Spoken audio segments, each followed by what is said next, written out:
Всім привіт! З вами Арч, і сьогодні ми з вами зануримося у світ Crusader Kings 3, а саме заглянемо до земель Скандинавії. У графство Аустагдир, де на даний момент проживає 16-річний Ейнар, за шляхом якого ми будемо спостерігати. Він круглий сирота, без батьків, друзів та дальніх родичів. Те, що в нього є, це віра в Асатру та бажання створити власну династію. Через свою самотність в нього не було звички підпускати до себе людей, тож за спиною його прозвали Вовком. Він знав, як його називають поза очі, та не тримав зла, а навпаки, вирішив, це прізвище стане його бронею, тож прийняв рішення, що його династія буде мати ім'я Улвлунд, що означає «рід вовчої землі». Девізом династії стали ці слова: «Самотність не є слабкістю, лише шляхом до сили та майбутньої родини, лише зграя виживає». На своєму щиті Ейнар намалював чорного вовка на сріблому тлі, якого він назвав своїм гербом. Ейнар не знав своєї матері. За чутками у поселенні його батько залишив Ейнара ще зовсім малим дитям, приєднавшись до ярла Гальфдена, який збирав військо, щоб відправитися завойовувати землі Англії. В Англії батько Ейнара і загинув. Ейнар не шукав помсти за батька. Його мрією стало заснування династії, діти якої не будуть знати страждань, що познав він. Ейнар ріс у бідності та заробляв на життя тим, що брав участь у боях на бійцівських ямах. Через такий спосіб життя Ейнар став міцним бійцем. Через нелегку долю він був мстивим. Єдиними речами, що його підтримували, були віра та амбіції. Ейнар вирішив, що першим кроком до створення міцної династії було здобуття слави та влади. Самотужки не було можливим подолати цей шлях. Тож Ейнар вирушив до бійцівських ям та розповів про свій план людям, яким довіряв. Це були Сигбьорн та Сігурд. Люди, що навчили його виживати у бійцівських ямах. Люди, яким він довіряв. Ейнар сказав, що в поселенні їх не чекає нічого кращого, ніж смерть у бійцівських ямах. І це було переконливо. Зібравши всі свої кошти та купивши всі необхідні речі для табору, Ейнар вирушив на збір припасів та вполював на силки невеличку здобич. Ввечері він пішов до місцевої корчми, щоб почути останні чутки. З надією, що можливо знайде ще дурнів, які вирішать довіритися 16-річному юнаку та приєднатися до його табору. Наблизившись до групи безробітних чоловіків та жінок, Ейнар прокричав: «Мені потрібні надійні та вмілі люди. Хто з вас хоче приєднатися до мого табору?» Настала миттєва тиша. Оглянувши хлопця, що кричав, по залу розірвався нестерпний сміх. Ейнар закипів від злоби та вже хотів розпочати бійку, як його за плече торкнувся чоловік, який представився Вальдемаром. Це був 25-річний юнак, який бачив бої Ейнара у бійцівських ямах. І він погодився на його план, адже в цьому місті їх обох чекала така сама доля, як цих п'яних ледарів, що ледь зводять кінці з кінцями. В корчмі Вальдемар розповів, що старішина може мати роботу для таких авантюристів, як вони. Тож на світанку Ейнар має вирушити до старішини, а поки є час, потрібно випити. Покидаючи корчму, до Ейнара підійшла дівчина. Це була 19-річна Альвред, яка підслухала його розмову з Вальдемаром та захотіла приєднатися до них. На наступний день Ейнар направився до старішини, щоб дізнатися, чи є у нього робота для авантюристів. Старішина на ім'я Буї розповів про місцеві проблеми та про те, якої допомоги потребують околиці. У кінці розмови перед Ейнаром на столі лежало два контракти. Перший – це супровід емісара до сусіднього селища. Другий – це вбивство на замовлення для вождя Ока. Цей вибір вирішував долю Ейнара. Супровід не передбачав проблем, але і не передбачав слави. Щодо вбивства, Ейнар мав шанс отримати вплив та заступництво від вождя Ока. Та був певний ризик, що після виконання завдання самого Ейнара вождь Ока міг оголосити вбивцею та закувати в кайданки, щоб приховати сліди. Ейнар обрав контракт на супровід, відмовившись від швидкої слави, та можливо врятував свою шию від майбутньої шибениці. Оглянувши свій табір, Ейнар почав збиратися в дорогу, розуміючи, що може більше ніколи не повернутися до рідного селища. Те, що мав Ейнар, це двох наставників з бійцівських ям та пару незнайомців у своєму таборі, кошти, яких не вистачало для закупівлі необхідних речей для табору, та жагу до пригод. Починаючи свою першу подорож, Ейнар став на шлях мандрів, що визначить його подальшу долю. На диво, перший контракт пройшов досить добре. Ейнар заробив непогані кошти зміг розширити свій табір, опинився у новому місті та завів нові знайомства. Перший крок було подолано. Тепер перед ним був відкритий шлях до всієї Скандинавії. Настав час ставити наступну ціль. Ейнар вирішив, що наступним кроком буде заснування власного поселення, і для цього йому потрібно було виконати певний перелік умов, а саме зібрати 1000 золота, бути відданим вірі, стати знаменитим, освоїти архітектуру та мати не менше 18 пунктів управління. Хоча б 3 виконані умови з 5 будуть гарантувати йому можливість заснувати власне поселення. І в першу чергу Ейнар вирішив зосередитись на зібранні 400 монет. І це було непростою задачею, адже він розумів, що паралельно потрібно розвивати свій табір та витрачати кошти на нього, бо ніколи не знаєш, що трапиться у дорозі. В наступні роки Ейнар займався виконанням контрактів, подорожуючи по Скандинавії. Одні з них були легкими грошима, інші були переповненими небезпек. Рік за роком Ейнар йшов до своєї цілі, мандруючи від поселення до поселення, спостерігаючи за проблемами та можливостями, проводячи щасливі ночі у власному таборі та приймаючи суворі рішення під час подорожі. Табір Ейнара обростав однодумцями та ставав більш грізною силою. В одній з подорожей посеред дикої місцевості Ейнар зустрів не менш дике дитя. Це був 11-річний хлопець, що вимовляв лише одне слово – Гольмгейр. Жителі табору прозвали його сином звіра і радили не звертати на нього увагу та пройти повз. Однак Ейнар побачив в ньому себе, тим, ким міг бути він, якби люди прогнали його з поселення у ранньому віці. Тож вирішив взяти Голімгейра під свою опіку та спробувати вивчити його, повернувши до нормального життя. Голімгейр неодноразово намагався покинути табір, та щоразу Ейнар знаходив потрібні слова, переконуючи його залишитись. З часом Голімгейр зміг вивчитись та позбутися дикуватості, ставши надійним членом табору. За ці роки Ейнар виконував різні контракти. Був шукачем скарбів, оберігав поселення, працюючи громилою, розважав дворян на балах, розповідаючи про свої пригоди. Під час однієї подорожі його табір натрапив на стародавні руїни, дослідивши які, Ейнар відшукав красивий меч в чудовому стані. Він настільки сподобався Ейнару, що той вирішив дати йому ім'я – Господар Ейнар, та зробити його родовим мечем династії Уллунд.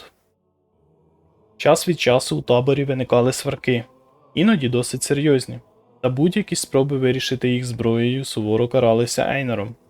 Всі ці пригоди робили Ейнара більш досвідченим мандрівником.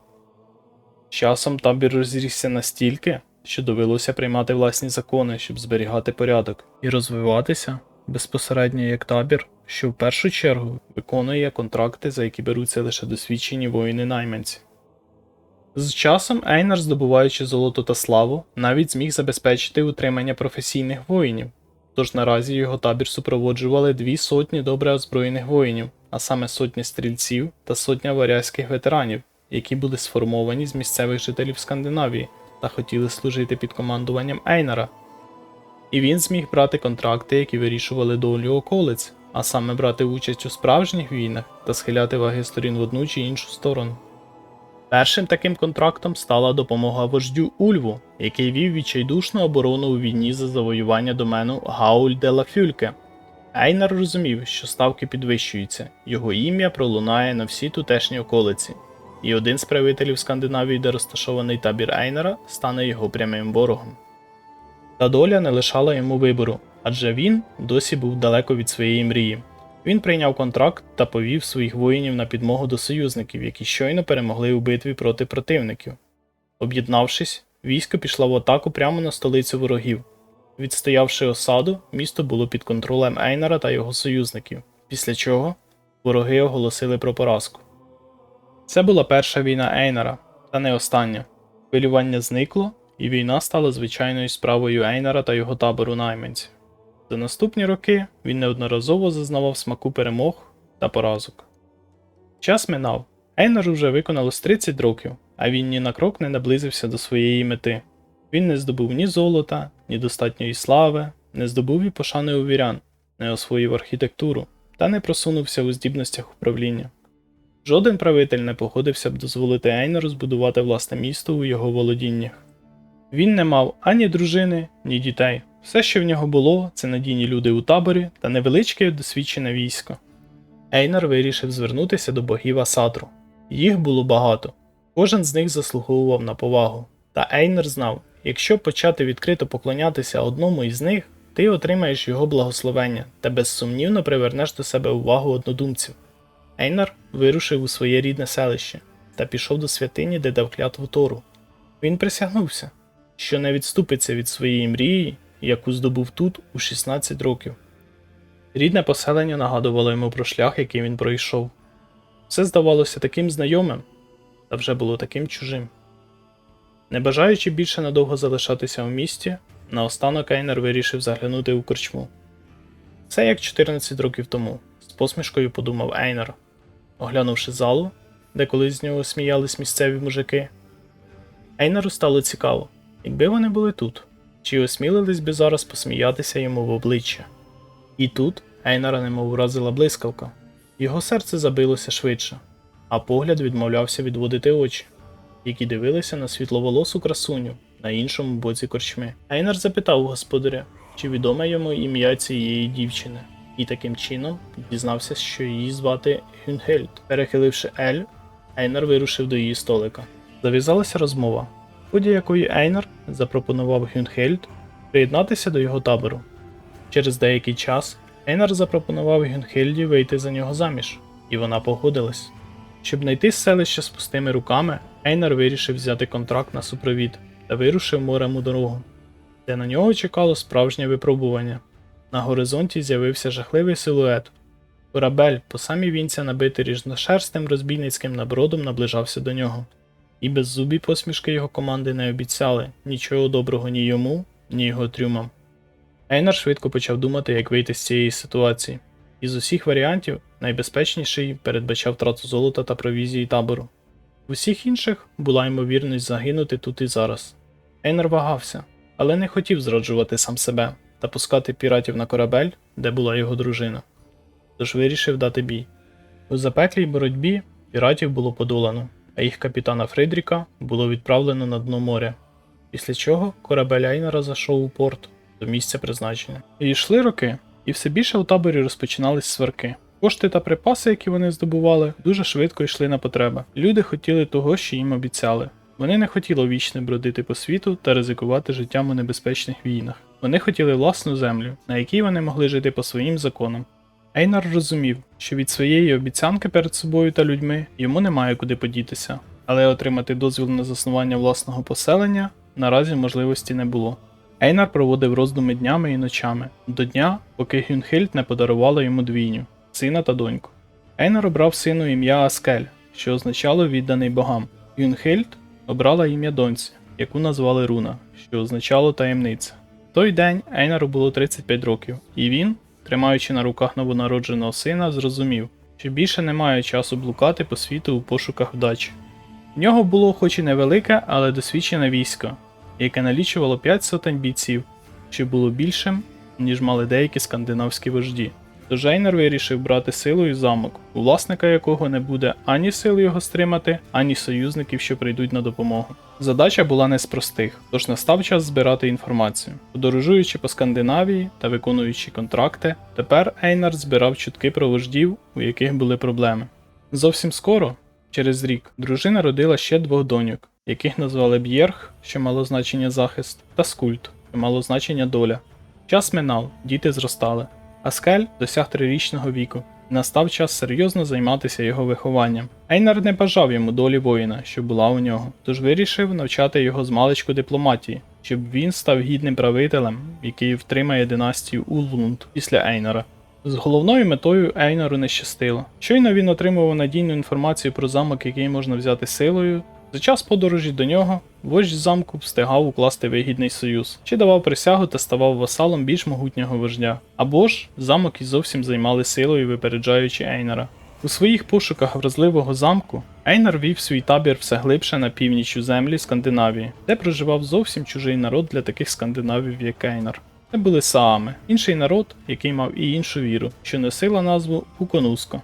Сліпо бігаючи за своєю метою, Ейнар поступово втрачав контроль над табором. Доходило до того, що не вистачало припасів, щоб зрушити з місця, та коштів, щоб їх поповнити, або способу їх роздобути. Відчувши слабкість, в той день на табір напали вовки, що йшли за слідами табору. Тож, окрім втоми та голоду, Ейнару довелося мати справу з дикими звірами. Та були й хороші новини. Чутки про бій з вовками рознеслися по околицям, і Ейнара стали прозивати вбивцею вовків на всю Скандинавію. І ось, немов би доля посміхнулася Ейнару. Перебуваючи на землях, де проживали Саами, до нього дійшли чутки про верховного вождя Оавана, династії Вуове, держава якого була скована 2 війнами, які сточили його військо до майже сотні хоробрих воїнів. Табір Ейнара був у 3 днях шляху до омріяної землі, що лежала, немов ласий шматок м'яса на столі. Оголосивши війну вождю Оавану за вождівство Юлев'ядна, Ейнар зібрав військо та вирушив у похід. Однак на протихід йому рухалася армія одного з учасників війни за землі вождя Оавана. Це був вождь Амот, який відводив військо до свого дому. Розвідники Ейнара пізно встигли попередити про військо Амота попереду, яке нараховувало 1560 голів, і зустрічі було не уникнути. Аммот, побачивши перед собою озброєне військо, що очевидно йшло в похід на війну, вирішив, що військо Ейнара – це союзники вождя Оавана, які заблукали у місцевості, та бачачи свою перевагу, негайно повів своїх воїнів у бій. Військо Ейнара було розбито. Його воїни не могли стримати натиску незрівнянної сили ворогів. Вони кидали зброю та тікали у ліси, рятуючи свої життя. Військо Амота переслідувало та вишукувало військо Ейнара, через що відступати довелося аж до моря, на захід, минаючи свій табір, щоб не привести туди ворогів. На заході Ейнар витратив усі залишки своїх ресурсів, щоб набрати нових воїнів у свою армію, та вирішив негайно вирушати до земель вождя Оавана, надіючись, що той досі утримає один із своїх замків, на який поклав око Ейнар. Підступаючи до замку, Ейнара чекав його найбільший кошмар. Вождь Оаван зі своїм військом стояв у обороні разом із союзниками, саме там, де була ціль Ейнара. Їх армії разом нараховували 1206 голів. Проте розвідники доповіли, що їх військо складається переважно зі звичайних селян, які були не рівня воїнам Ейнара. Часу було мало. Оглянувши своє військо, першим, що прийшло на думку, було розіслати гінців до найближчих таборів найманців. Та за кошти, що пропонував Ейнар, ніхто не погодився піти з ним в такий бій. Ейнар розмірковував над ризиками, та вже майже був готовий повести своїх воїнів у бій, розраховуючи застати ворогів зненацька. Та немов сам Тор зупинив його. Згадавши, як неочікувано їх нещодавно зустріла інша ворожа армія, Ейнар вирішив перестрахуватися та обміркувати план ще раз. Як до його намету прибігли розвідники та доповіли, що ще одна ворожа армія, яка складається з професійних воїнів, рухається до вождя Оавана, щоб допомогти тримати оборону. І разом їх військо вже складало 2500 голів. Ейнар розумів, що це кінець. Якщо вождь Оаван разом з союзниками відстоїть свої території проти інших ворогів, на що в нього наразі були усі шанси, то вони почнуть полювання на Ейнара та його військо, що було б для них не важче, ніж спіймати купку немісцевих злодюг, які через свою дурість часто висять на шибеницях у містах. Тож Ейнар послав гінця до вождя Оавана з пропозицією миру, поки він ще не отримав впевненості у своїй перемозі у 3 війнах. Оаван прийняв пропозицію миру, і Ейнар з полегшенням видихнув, проте його чекала тяжка дорога додому після поразки. Провізії в таборі було мало, коштів не було взагалі. Воїни витребовували оплату їх крові у дурній війні, в яку їх втягнув Ейнар. З'явилися борги, і Ейнар був пригніченим та перебував у відчаї, хоча й не подавав виду. Ейнар розумів, що у нього є лише пара днів, максимум неділя, і його воїни почнуть грабувати його ж табір.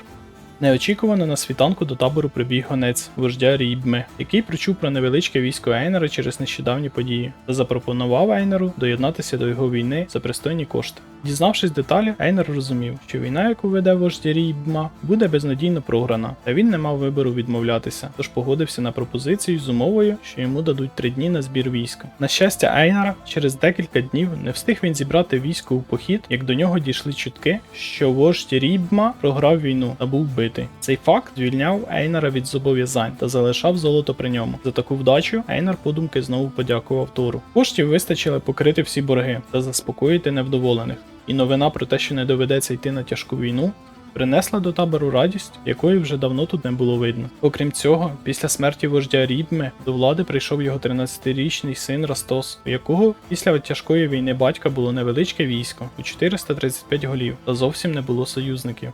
І одним з перших про це дізнався Ейнар. Тож, не зволікаючи, оголосив війну вождю Растосу за вождівство Сомбіо та повів свою армію на осаду замку. Війна була швидкою. Військо молодого вождя Растоса було деморалізовано ще більше, ніж військо Ейнара через останні події. Захопивши Сомбіо, Ейнар повів військо на столицю в Китку. Супротиву майже не було. Військо Растоса так і не зважилося вступити у бій. Захопивши столицю, до Ейнера у полон потрапив брат Растоса. Війна закінчилась перемогою Ейнера, який нарешті виконав свою мрію, здобувши власний замок та землю, яка має стати справжнім домом для Ейнера та його дружини і дітей, його людей і його династії. Відразу після здобуття нового дому, у Ейнера, якому виповнилося 40 років, народилася четверта донька, якій дали ім'я Інгрід, в честь краси та сили бога Інгві. Так, Ейнар вирішив шанувати богів, завдачу, яка супроводжувала його в тяжкі часи. Ейнар розумів, що це тільки початок, йому потрібно було швидко закріпити свою владу на цій території, утворивши раду з минулих шукачів пригод, що були простими селянами, чиї вміння бажали бути кращими. Ейнар почав розробляти план укріплення своєї невеличкої держави, адже він став новим вождем Скандинавії на території народу Саамів та був оточений ними та їх вірою у Конуска. Знаходився досить далеко від народу скандинавів та богів Асатру. В честь перемоги Ейнар зробив піднесення рунного каменю завоювання, щоб віддячити богам та увіковічити свою велику перемогу. Він не хотів закінчити як вождь Растосу перші роки свого правління. Тож першим ділом розіслав гінців до потенційних союзників, щоб укласти міцні союзи, домовившись про шлюб своїх дітей. Заручившись союзниками, Ейнар почав розповсюджувати віру та культуру свого народу. Закінчивши з мандрами, Ейнар почав вивчати управління, щоб в подальшому розбудувати могутню державу скандинавів посеред земель Саамів, адже він розумів, що вони будуть намагатися повернути контроль собі. Оцінивши ситуацію, в якій він опинився, Ейнар побачив, що маючи сильних союзників, він може стати не просто вождем, правлячи в одному графстві Сомбіо. Він може стати верховним вождем з власним герцогством. Це було життєво необхідним для виживання його династії. Тож Ейнар оголосив війну сусідньому верховному вождю Амотту, призвавши на допомогу своїх союзників. Ейнар привів велике військо та захопив вождівство Інарі без жодних проблем. У наступні роки Ейнар невпинно розширював свою державу. Його метою стало відновлення давніх кордонів герцогства Гіємайохка, як називали ці землі Саами, завоювавши всі 7 графств, що входили до його складу. Це було нелегке завдання, доводилося допомагати союзникам у їх війнах і водночас відбивати напади Саамів, які прагнули вигнати скандинавів зі своєї батьківщини. Та рік за роком Ейнар проводив успішні походи. Під його владою опинилося 4 з 7 графств, і він оголосив себе верховним вождем в герцогстві Лемпорія, як прозвали його скандинави. Нарешті Ейнар отримав змогу насолоджуватися плодами своєї праці. Він влаштовував бенкети й бали, укладав нові союзи, запрошував до двору мандрівних авантюристів, яким колись був і сам, полював у власних лісах, більше не боячись переслідувань за браконьєрство. Коли Яскелю виповнилося 16, Ейнар призначив його канцлером, щоб той набував досвіду в дипломатії. Держава Ейнара зростала та ставала все міцнішою, і це також помічали його вороги. Саами, занепокоєні зростанням сили нового ярла, від руки якого один за одним падали саамські правителі, розповіли про цю загрозу своїм сусідам, і таким чином між фінами, карелами та саамами було утворено Фінську конфедерацію, яка значно ускладнювала життя Ейнару. Відтепер останні 3 графства Лемпорія перебували не лише під владою саамів, а й під захистом усієї конфедерації. Його втішало лише те, що члени конфедерації допомагали одне одному тільки в обороні. Слава Ейнара зростала, і сусідні правителі були раді бачити його у себе в гостях на різних святах. Одного разу Ейнара запросили на турнір зі стрільби з лука. В юному віці Ейнар міг тільки мріяти про те, щоб бути званим лицарем на великий турнір. Туди приїжджають найсильніші воїни Скандинавії, щоб позмагатися за цінні призи та здобути славу. Під час турніру була жахлива погода, та це стало перевагою Ейнара, який не раз тренувався у таких умовах під час своїх подорожей, на відміну від дворян, які звикли тренуватися в ідеальних умовах, у своїх розкішних підземеллях. Тож по закінченню турніру Ейнар здобув призове кільце. У 54 роки доля подарувала йому другого сина. Різниця у віці за Скелем була велика – 19 років. І Ейнар боявся, що після його смерті це стане причиною розбрату. Тому він дав хлопчикові ім'я Харальд, що означало правитель армії, зробивши його символом сили та захисту династії. Аскель мав успадкувати владу та мудро правити. Харальд – обороняти державу мечем. Та одним символізмом тут не обійдешся, і Ейнар це розумів. Він вважав, що сини мають бути рівними один одному. Оскільки Аскель мав унаслідувати герцогство Лемпорія, для Харальда потрібно залишити рівнозначні володіння. Тож, перевівши свій погляд на захід, Ейнар побачив, що біля нього знаходиться роздріблене герцогство, ярла якого боролися за владу між собою, поряд з землями Ейнара. Та це має почекати, адже Фінська конфедерація була втягнута у війну. Це був шанс для Ейнара отримати контроль над рештою замків герцогства Лемпорія. Ейнар оголосив війну за вождівство Пеякам, яка була історичною столицею герцогства Лемпорія, тож Ейнар не міг дозволити їй перебувати у руках Саамів. Підгадавши момент, Ейнар спіймав сили конфедерації, які поверталися з тяжкого походу з території ворогів, після чого повів свою армію на свою майбутню столицю. Та перед містом ворог вивів усі наявні резерви для захисту, щоб не дати Ейнару облаштувати осаду. Це був запеклий бій. Та Ейнар переважав чисельністю і, здолавши останній рубіж оборони міста, розпочалася осада. Взявши місто, Ейнар та його союзники вільно гуляли по території конфедерації, долаючи останній супротив. Для повного контролю залишалося отримати 2 графства. Та поки час подбати про майбутнє династії Уллунд та сина Харальда. Повернувшись додому, Ейнар зібрав усю родину, розповівши про свої цілі та погляди на майбутнє. По своїй суті це був заповіт Ейнара, оскільки він не знав, чи вийде в нього реалізувати свій задум та не загинути під час майбутніх війн. Вислухавши його, сім'я дала обіцянку, не дивлячись ні на що, триматися разом. Згодом він здійснив похід на захід, створив нове герцогство Вестерботтен і передав його Харальду під регенство до повноліття. Так Ейнар став володарем уже 2 герцогств і розумів, що перевершив усі свої юнацькі мрії. Щоб зберегти державу від розколу після смерті, він проголосив створення королівства Лапландії і сів на трон як король Ейнар-вбивця вовків. Тож тепер Ейнар мав власний трон та королівський зал, на стінах якого розвивалися гобелени з гербом династії Уллунд, де він вислуховував прохання та пропозиції своїх людей, правлячи в оточенні своїх близьких та рідних. Та час минав, і здоров'я Ейнара почало його підводити. Він часто хворів, і сім'я подарувала йому кішку, яка допомагала Ейнару відволікатися від тяжких думок, та полювала на мишей, щоб ті не розносили заразу біля нього. Ейнар назвав кішку Соль, що мало значення сонце, і було теплом його старості. Ейнар розумів, що його час доходить до кінця, та не хотів залишати своїм синам незавершених справ та спірних територій, через які будуть вестися війни. Тож вирішив зібрати ще один похід за останні 2 графства Лемпорія, що були під контролем Фінської конфедерації, армія якої була досить могутньою. Та Ейнар мав не менш могутніх союзників. Оголосивши війну та призвавши союзників, Ейнар повів військо на осаду потрібних йому замків. Однак, на його здивування, Саами не захотіли приймати бій у тій місцевості. Натомість вони здійснили висадку на берегах герцогства Вестерботтен, де проживав його молодший син. Розуміючи, що їх планом могло бути захоплення в полон молодшого сина, Ейнар повів свою армію на ворогів, які були виснаженими після дороги у морі, і він розраховував розбити їх ще на березі моря, поки вони розгортають табори. Та війська союзників були повільніші, ніж основне військо Ейнара, і розрив між ними був 3-4 дні. Незважаючи на це, основний кулак військ Ейнара нараховував більше 6000 голів, що було майже як у ворогів, що висадились на березі. Тож Ейнар вирішив не чекати решти союзників і відразу спробувати скувати ворогів боєм, після чого союзники мали закінчити цю війну. Доля цієї війни вирішилася однією битвою, та не так, як уявляв собі Ейнар. Армія ворогів виявилася більш досвідченою. Основна армія Ейнара була розбита за лічені години, не говорячи про дні. Ейнар захотів укласти мирну угоду. Але Саамів це не цікавило. Вони розпочали полювання на союзників Ейнара, вільно гуляючи по королівству Лапландії. Війна була програна. Ейнар зрозумів, що втягнув своє королівство у тяжку війну, без шансів на перемогу. Його серце не витримало та зупинилось. Для королівства Лапландії війна закінчилась не найгіршим результатом. Саами не захопили жодної території, побоявшись затягувати війну, і погодились на виплату золотом.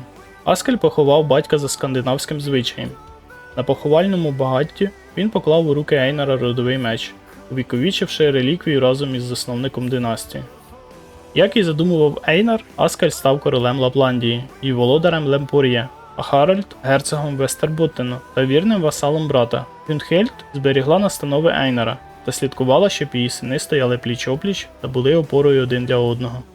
Доньки Ейнара покинули дім, повиходивши заміж та поїхавши в Україну до чоловіків.